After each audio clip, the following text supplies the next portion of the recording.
दास बार बार आप सभी भगत भाई बहनों को एक संदेशा देता है, क्योंकि आपकी शंकाएं आती हैं। आप में से एक भाई ने शंका जाहिर की थी आज से कुछ समय पहले कि भगत जी, हम सभी लोग उपदेशी हैं, परमात्मा को भोग लगता है, घर पर भगवान का बेड लग चुका है, मालिक की अखंड वाणियाँ चल रही हैं, एक प्रकार से घर आश्रम बन गया। और यदि कभी कभार हमारे घर पर कोई अनउपदेशी बुआ बहन या बेटी आ जाती है जिन्होंने नाम दीक्षा नहीं ले रखी है, तो हम उनसे भोजन भंडारा बनवाएं या ना बनवाएं, उनके हाथ से बना हुआ भोजन का हम गुरुदेव भगवान को भोग लगाएं या ना लगाएं। तो दास साहब सभी को ज्ञान आधार से यही जवाब देता है कि 99% तो आप जी ने उस बहन को रसोई में एंट्री नहीं देनी है। जो बहन जगत में है, भले आपकी बुआ है, आपकी बेटी है, आपकी बहन है, अनुपदेशी है, नाम दीक्षा नहीं ले रखी है, यदि आपके घर पर आती है, इज्जत करो, प्यार से बोलो, अच्छा खिलाओ, चाहे 10 दिन रहे, चाहे 12 दिन रहे, कोई दिक्कत नहीं। लेकिन उसके विचार भक्ति के अनुसार नहीं है। भले वो कितनी अच्छी आत्मा है, उसके विचार भी अच्छे हैं, लेकिन आध्यात्मिक विचार उसके अच्छे नहीं है। उस आत्मा के ऊपर 3 लोक का भार रखा हुआ, 3 लोक के पाप कर्म उसके ऊपर रखे हुए हैं। जो आत्मा संत रामपाल जी से संकल्प लेकर या नाम दीक्षा लेकर जब तक नहीं जुड़ती है, तो ऐसी आत्माओं को आप जी अपनी रसोई में एंट्री ना दें। उनके हाथ से बना हुआ कोई भी खाना पीना ना खाएं, ना भगवान को भोग लगाएं, ना वो खाना भगवान को जो है स्वीकार्य होगा, और ना ही वो खाना आपके अंदर कोई अच्छे विचार उत्पन्न करेगा। हम भगत हैं, हम जब भी खाना बनाएंगे, कोई सेवा करेंगे, हमारे अंदर भक्ति वाले विचार चलेंगे। कोई गुरु जी की याद आएगी, कहीं जो है गुरु जी का कोई सत्संग चल रहा तो हमारा ध्यान गुरुदेव के सत्संग में होगा, या वैसे ही मनी मन में या अपनी होठों से हम परमात्मा का कोई शब्द गा रहे होंगे, या मोबाइल पे किसी भगत भाई बहन से बात कर रहे होंगे, या वैसे भी हम कोई काम कर रहे हैं, खाना बना रहे हैं, तो अपने गुरुदेव का या उनके सत्संगों का, या जैसे भी हम उनके संपर्क में थे, उनकी संगति में थे, वो यादें ही हमारे अंदर आएंगी। यानी परमात्मा से संबंधित, भक्ति भाव से संबंधित बातें ही हमारे इर्द गिर्द रहेंगी, जो हमारे लिए फायदेमंद है। अब जगत वाली कोई बहन बेटी है, उसको तो 100 प्रकार की टेंशन है। वो भले आपके घर पे आकर हंस हंस के बात कर रही है, लेकिन अंदर पता नहीं क्या चल रहा है उसके, पता नहीं कौन कौन से कुविचार चल रहे हैं, क्या क्या बातें चल रही हैं, क्योंकि वो तो जगत में रहती है, जगत वालों के साथ में संपर्क है, रिश्तेदारों के साथ में संपर्क है, उल्टी सीधी बातें। क्या पता वो अपने पति के विषय में सोच रही है, क्या पता वो विषय वासना के विषय में सोच रही है, क्या पता उसके कौन से गंदे विचार आ रहे हैं दिमाग में, क्या पता उसको ऐसा कोई दुख हो, कोई परेशानी हो, उसका बेटा मर गया हो थोड़े दिन पहले, किसी का एक्सीडेंट हो गया हो, उसको टेंशन हो रही है, उस चिंता में खाना भी बना रही है, वो टेंशन भी उसके दिमाग में, सोच भी रही है। तो परमात्मा कहते हैं, एक तरफ तो वो खाना बना रही है, दूसरी तरफ उसके दिमाग में टेंशन चल रही है। वो टेंशन, वो सोच, वो कुविचार उस भोजन भंडारे में ऑटोमेटिक आएंगे। और परमात्मा कहते हैं, जैसा खाओगे अन्न वैसा होगा मन, और जैसा पियोगे पानी वैसी होगी वाणी, जैसा होगा आहार वैसे ही होंगे भगत के विचार। और एक सत्संग के माध्यम से परमात्मा ने हमें समझाया भी है। दास आपको ये छोटा सा सत्संग परमात्मा का, ऐसे किसी अनुपदेशी बहन बेटी के हाथ से पकाया हुआ भोजन खाने के बाद में उस भगत के अंदर रात्रि में जब वो सोया, तो क्या कुविचार उत्पन्न हुए, उस भगत को विचलित कर दिया उन विचारों ने, उस अनुपदेशी बहन बेटी के हाथ से पकाया हुआ भोजन जो है वो खाने के बाद। तो परमात्मा ने ऐसा ही जिक्र किया कि दो भगत थे, 2 साधु थे, वो अपने किसी शिष्या के घर पे चले गए। जैसे हम लोग यहाँ पे आ गए अपनी गुरु बहनों के पास में, अपने गुरु भाइयों के पास में, तो कोई साधु था, वो अपनी जो है मतलब कि भगत के पास चला गया, शिष्या के पास, साथ में उसके एक साधु और था, वो दोनों चले गए। रात्रि में उन्होंने खाना खाया, तो जो एक साधु था उसके मन में रात्रि में उसको सौपन आया, और सौपन में उसको ऐसा लगा जैसे उसकी बेटी मर गई, उसकी बेटी विधवा हो गई, बहुत ज़्यादा वो टेंशन में रोने लग गया। सुबह उठा तो उसको आध्यात्मिक ज्ञान था, उसने पूछा उस भगत से कि भाई रात्रि में खाना किसने बनाया था, जरा ये मालूम करना। तो मालूम किया तो पता चला कि उस बहन के घर पर उसकी कोई रिश्तेदार आई हुई थी, और उसने खाना बनाया था। तो उस साधु ने कहा कि भाई इस बहन को कोई दिक्कत है क्या, इसको कोई तकलीफ है क्या? उसने कहा जी वैसे तो कोई दिक्कत नहीं है, लेकिन थोड़े दिन पहले इसकी बेटी विधवा हो गई और बेचारी रात दिन उसी की चिंता में रहती है। हाय क्या होगा मेरी बेटी का, क्या होगा मेरी बेटी के बच्चों का, कैसे अपना जीवन जिएगी, पहाड़ जैसा दुख है उसके ऊपर। ये सोचती सोचती वो खाना बना रही थी, वो गुण वो विचार उस खाने में आ गए और उस संत ने खाया तो संत को भी जो है प्रभावित कर दिया। तो भाई और बहनों, एक छोटा सा सत्संग परमात्मा का पहले हम सुन लें। परमात्मा कबीर जी के भक्त थे। वो कहीं किसी अन्य पहुंच गए, किसी कोई भगतमती बहन थी यानी कोई सेविका थी, उसके वहाँ चले गए। परमात्मा के जाने के बाद ये अपने आप मनमुखी संत भी बन जाते हैं, लेकिन भक्ति करने से थोड़ी बहुत उनके अंदर वो साधु गुण अवश्य आ जाते हैं। उनसे आगे लाभ भले ही ना होता, लेकिन वो आध्यात्मिक मार्ग से परिचित अवश्य होते हैं। तो इस प्रकार का एक संत किसी अपनी सेविका के घर चला गया और गुरुजी आगे गुरुजी की सेवा श्रद्धालु खूब करते हैं। और उनके घर, उस बहन के घर, जिसके घर वो गया था उस संत, उसके घर उसकी बहन आई हुई थी, उस लड़की की बहन, और उसकी इकलौती पुत्री थी। वो विधवा हो गई थी 1 महीना पहले। और उस लड़की ने, संत भक्त आए हुए थे, उसने भोजन बना दिया। उसकी बहन ने कहा बहन तू बना दे, मुझे कुछ और काम है और सेवा करती हूँ। तो उस बहन ने वो भोजन बनाया, साधु संत ने खाया।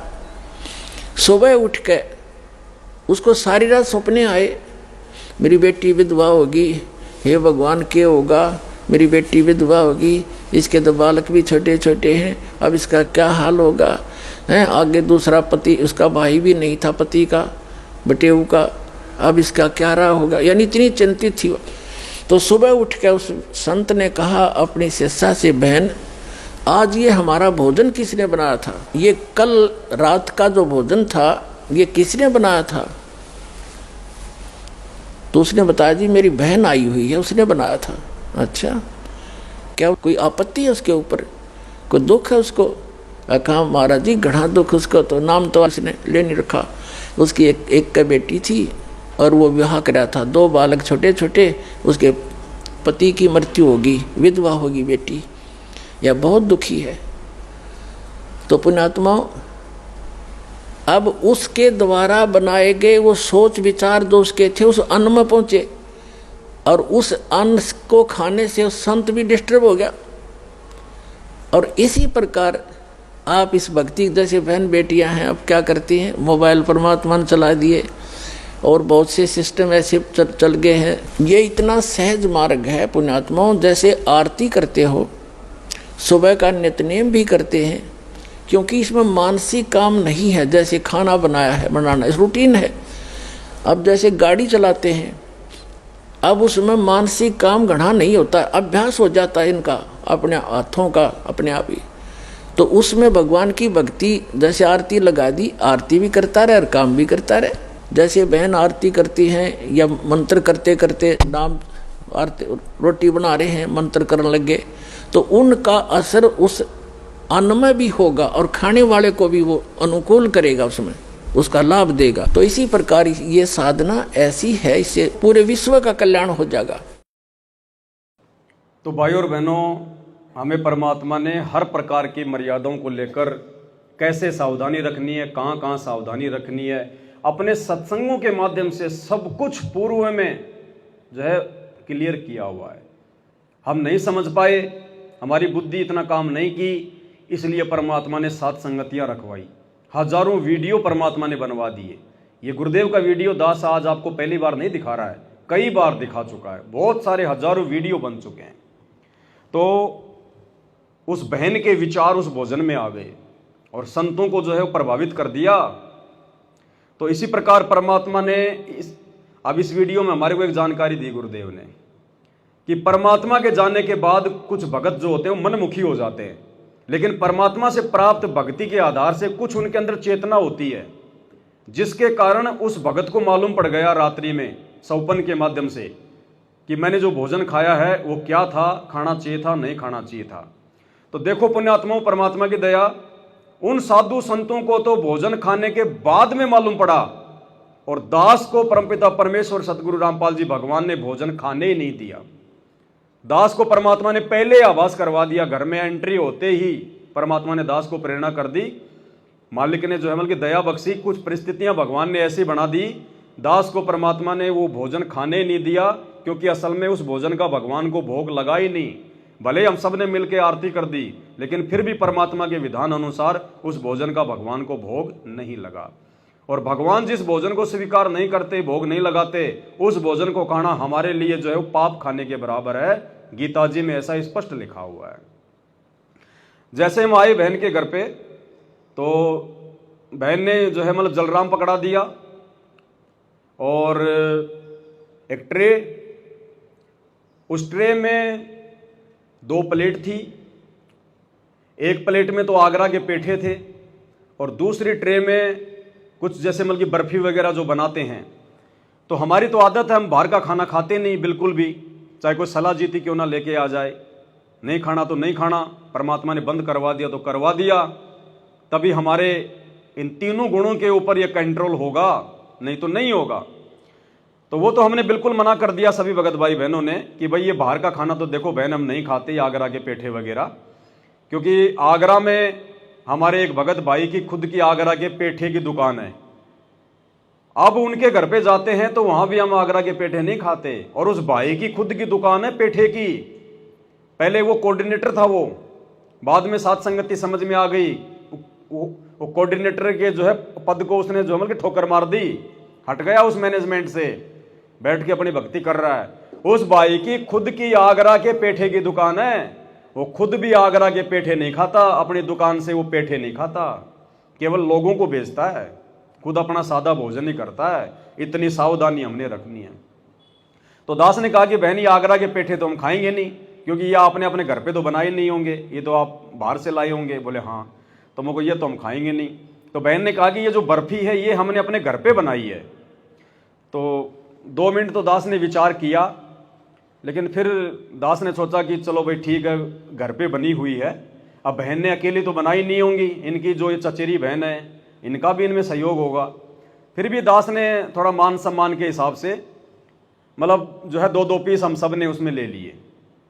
और भाई और बहनों, वो 2 पीस दास ने क्या खाए, पूरी रात मेरे को जाड़ा चढ़ गया। ये सब तो बढ़िया सोए, बढ़िया इन्होंने भजन गाए परमात्मा के, और मैं जो है वो चद्दर ओढ़ के सो गया। पूरी रात मेरा शरीर टूटने को हो रहा था, शरीर टूटने को हो रहा था पूरा। मतलब इस पवन दास को जरा सी भी गलती बहुत भारी पड़ेगी, जरा सी गलती भी यदि इस पवन दास ने की, क्योंकि मुझे परमात्मा ने उस समय संकेत किया था कि ये जो ये बर्फी हैं, ये भाई अकेली तेरी गुरु बहन ने तो नहीं बनाई होंगी, इसके साथ में इसकी जो मौसी की जो रहती है जो लड़की, उसने भाई उसका भी तो इसमें कोई सहयोग होगा। लेकिन फिर भी दास ने परमात्मा के उस आदेश को अनदेखा कर दिया। देखो परमात्मा केवल आपको जो अमल की प्रेरणा करेगा, आपके सामने खड़ा होकर नहीं कहेगा कि ये सही है गलत है। भक्ति की जो प्रेरणा होती है वो परमात्मा का आदेश होता है, और उसको फॉलो ना करना परमात्मा के आदेश को तोड़ना है। तो दास के अंदर ये विचार आ गए थे कि तुझे नहीं खाना चाहिए। फिर भी दास ने 1 पीस खा लिया, और 1 पीस क्या खाया, पूरी रात जो है वो चद्दर ओढ़ के सोता रहा। सुबह की आरती भी 6:30 बजे हुई है, जबकि 5 बजे करते हैं उठ के। मतलब इतना जो है मतलब प्रभावित हो गए अनुपदेशी व्यक्तियों के बनाए गए भोजन को खाने से, इतना प्रभावित हो गए। अब सुबह उठ के जब परमात्मा को दंडवत किया, माफी मांगी, अब जाके शरीर में आराम है। उसके बाद सभी ने परमात्मा जी को भोग लगाया, सुबह हलवे का लगाया, केले राम का भोग लगाया, मेवे का भोग लगाया। दास ने अभी तक वो भोग स्वीकार नहीं किया है। अगर हमारी खुद की जो गुरु बहन है, अगर वो खुद अपने हाथ से बनाएगी, या हमारे जो भगत भाई बहन आए हुए हैं यदि वो भोजन भंडारा बनाएंगे, वो फिर हम भगवान को भोग लगाएंगे, तब दास भोजन पानी जो है वो ग्रहण करेगा।